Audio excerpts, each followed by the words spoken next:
अगले साल होने वाले पंजाब विधानसभा चुनाव में किसकी बनेगी सरकार।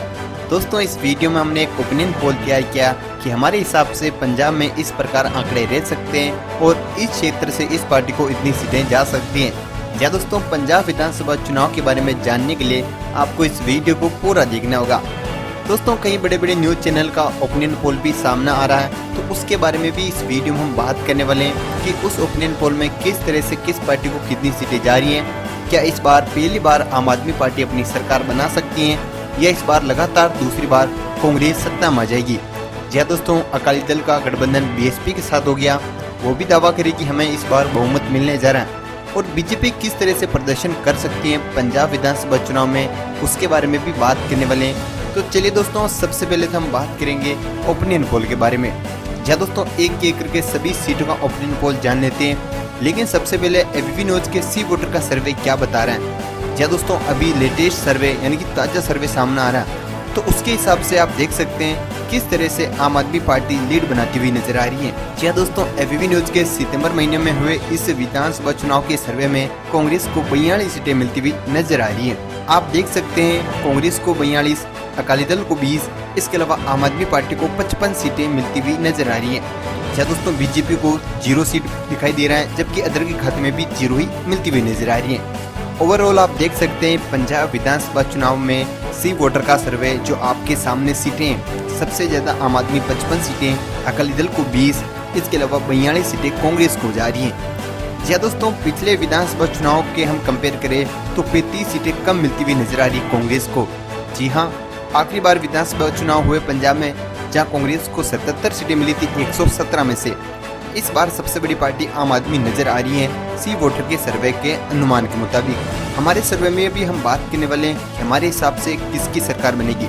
दोस्तों बीजेपी को यहाँ पर 0 सीट मिलती हुई दिखाई दे रही है, जबकि अकाली दल को 20 सीटें मिल रही है। जी दोस्तों अकाली दल को पिछले चुनाव में 15 सीटें मिली थी और उसके आसपास से कुछ इस प्रकार रह सकते हैं। दोस्तों इस सर्वे पर आपकी क्या राय है, आपके हिसाब से क्या ये सर्वे सटीक साबित हो सकता है। देखा जाता है कि सी वोटर का सर्वे कई राज्यों में सटीक साबित होते हैं, लेकिन कई राज्यों में बिल्कुल फ्लॉप भी साबित हुआ था। लेकिन हम देखें तो सी वोटर का सर्वे में आम आदमी पार्टी सबसे ज़्यादा सीटें मिलती हुई दिखाई दे रही है। तो इस हिसाब से तो सी वोटर के सर्वे के हिसाब से इस बार आम आदमी पार्टी सत्ता में आती हुई नजर आ रही है। दोस्तों सी वोटर के सर्वे की तो बात हो चुकी है, अब बात करेंगे हमारे सर्वे यानी कि हमारे अनुमान के ऊपर। दोस्तों एक एक करके सीटों के बारे में जानकारी ले लेते हैं कि किस प्रकार कितनी सीटें रह सकती हैं। तो चलिए दोस्तों वीडियो की शुरुआत करते हैं और बात करेंगे पंजाब के पहले जिले अमृतसर जिला की। क्या दोस्तों यहाँ पर विधानसभा की मैं सीटों की बात करूँ तो 11 विधानसभा सीटें, जिनमें से हमने एक अनुमान लगाया कि हमारे हिसाब से यहाँ पर कांग्रेस 5 सीटें हासिल कर सकती है। पिछली बार की बात करूँ तो कांग्रेस ने यहाँ पर काफ़ी अच्छा प्रदर्शन किया था, इस बार 5 सीटें उनके खाते में, जबकि आम आदमी को भी यहाँ से 5 सीटें मिल सकती है। बीजेपी 0, अकाली दल 1, अदर 0, कुछ इस प्रकार आंकड़ा रह सकता है। 11 सीटों में से 5-5 आम आदमी और कांग्रेस और 1 सीट अकाली दल के गठबंधन को जा सकती है। आइए दोस्तों आगे बढ़ते हैं वीडियो में और अगले जिले बठिंडा की तरफ चलते हैं। यहाँ पर विधानसभा की टोटल 6 सीटें, 6 में से हमारे हिसाब से कांग्रेस 1, आम आदमी 4, अकाली दल 1, अदर 0। क्या दोस्तों यहाँ पर कुछ इस प्रकार आंकड़ा रह सकता है। पिछली बार कांग्रेस को यहाँ 3 सीटें मिली थी, लेकिन इस बार 1 सीट जाती हुई नजर आ रही है। आइए दोस्तों अगले जिले फिरोजपुर की बात कर लेते हैं। तो फिरोजपुर में टोटल 4 विधानसभा सीटें, 4 में से हमने जो अनुमान लगाया कि हमारे हिसाब से यहाँ पर कांग्रेस को 3 सीटें चली जाएगी, बीजेपी 0 रहने वाली है, इसके अलावा आम आदमी के खाते में 1 सीट रह सकती है।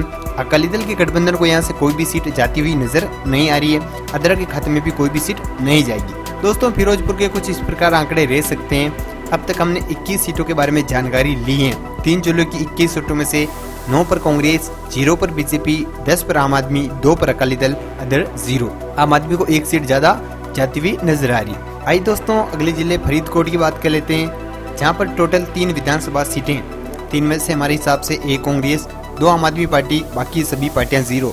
बीजेपी, अकाली दल, अदर जो भी पार्टी हो उनके खाते में कोई भी सीट यहाँ से जाती हुई नजर नहीं आ रही है। दोस्तों आपके अनुसार पंजाब विधानसभा चुनाव का क्या ओपिनियन पोल रह सकता है, किस तरह से किस पार्टी को कितनी सीटें जा सकती हैं, हमें जरूर कमेंट कीजिएगा। और चैनल को नहीं कर रखा है सब्सक्राइब तो फटाफट से नीचे आप सब्सक्राइब कर सकते हो। आइए दोस्तों अगले जिले फतेहगढ़ साहिबा जिले की बात कर लेते हैं। यहाँ पर भी विधानसभा की 3 ही सीटें, हमारे हिसाब से 1 पर कांग्रेस, बीजेपी 0, 1 पर आम आदमी, 1 पर अकाली दल, अदर 0। क्या दोस्तों ये आंकड़ा आप देख सकते फतेहगढ़ साहिब जिला का। इसके अलावा गुरदासपुर की भी हम बात कर लेते हैं तो गुरदासपुर में टोटल 7 विधानसभा सीटें, 7 में से हमारे हिसाब से कांग्रेस के खाते में 2, आम आदमी के खाते में 3, अकाली दल के खाते में 2, अदर 0, बीजेपी 0।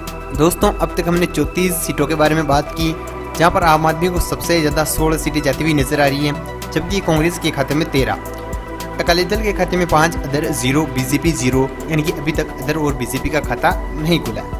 दोस्तों आगे बढ़ते हैं और पठानकोट की बात कर लेते हैं। अच्छा दोस्तों, पठानकोट जिले में 3 विधानसभा सीटें, 1 पर कांग्रेस, 2 पर आम आदमी पार्टी, इसके अलावा बीजेपी अदर 0।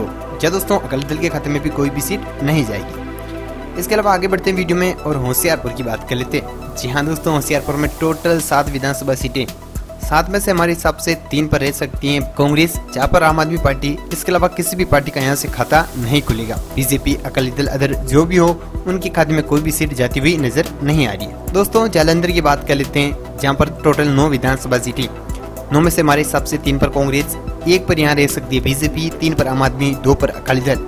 क्या दोस्तों जालंधर का कुछ इस प्रकार आंकड़ा रह सकता है, 1 सीट यहाँ से बीजेपी के खाते में जाती हुई नजर आ रही है। अब तक हमने 53 सीटों के बारे में बात की है, 20 पर कांग्रेस, 1 पर बीजेपी, 25 पर आम आदमी, 7 पर अकाली दल, अदर 0।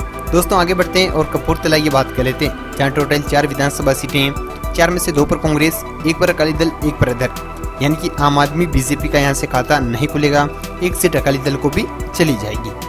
दोस्तों इसके बाद लुधियाना की बात कर लेते हैं। पंजाब में सबसे ज्यादा विधानसभा सीटें लुधियाना में है। लुधियाना की मैं बात करूँ तो 4 पर कांग्रेस, 1 पर बीजेपी, 6 पर आम आदमी, 2 पर अकाली दल, 1 पर अदर। अच्छा दोस्तों 14 सीटों का जो कुछ इस प्रकार आंकड़ा रह सकता है, सबसे ज्यादा यहाँ से 6 सीटें आम आदमी को जाएगी। दोस्तों मानसा की 3 सीटों में से 2 पर आम आदमी, 1 पर अकाली दल, यानी कि कांग्रेस, बीजेपी, अदर का यहाँ से खाता खुलता हुआ नजर नहीं आ रहा।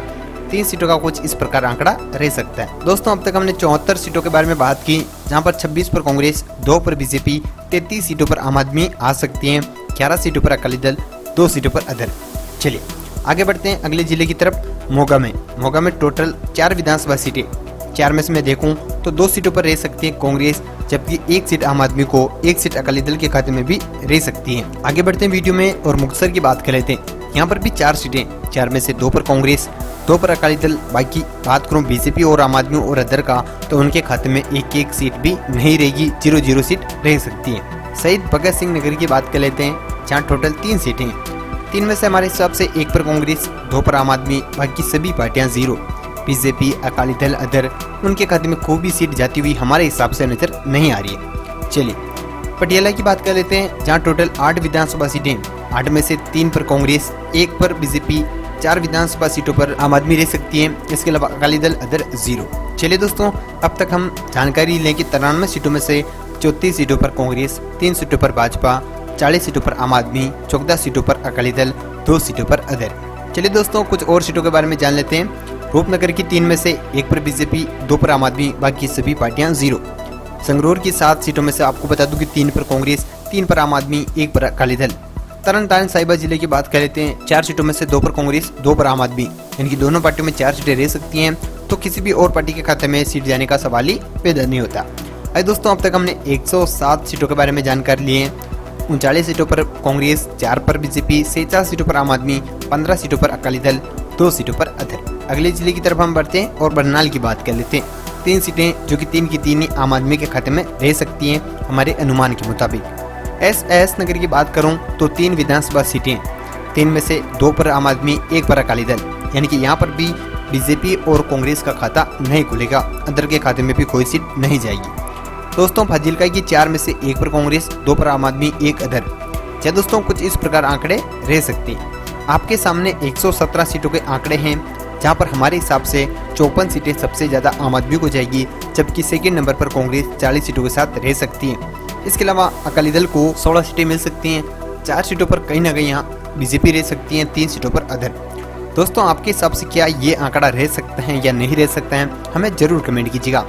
आपके हिसाब से किस प्रकार आंकड़े रह सकते हैं। इसके अलावा सी वोटर का सर्वे भी आ चुका है, उसके बारे में भी आपको वीडियो मिल जाएगा, हमारे चैनल पर जाकर वो वीडियो आप देख सकते हैं। क्या दोस्तों हमारे हिसाब से हमने जो एक अनुमान लगाया, यहाँ पर आम आदमी को सबसे ज्यादा सीटें जाती हुई नजर आ रही है। दोस्तों इस वीडियो पर आपकी क्या राय है, हमें जरूर कमेंट कीजिएगा। अभी तक आपने चैनल को नहीं कर रखा है सब्सक्राइब, तो फटाफट से कर दीजिएगा। धन्यवाद वीडियो को पूरा देखने के लिए।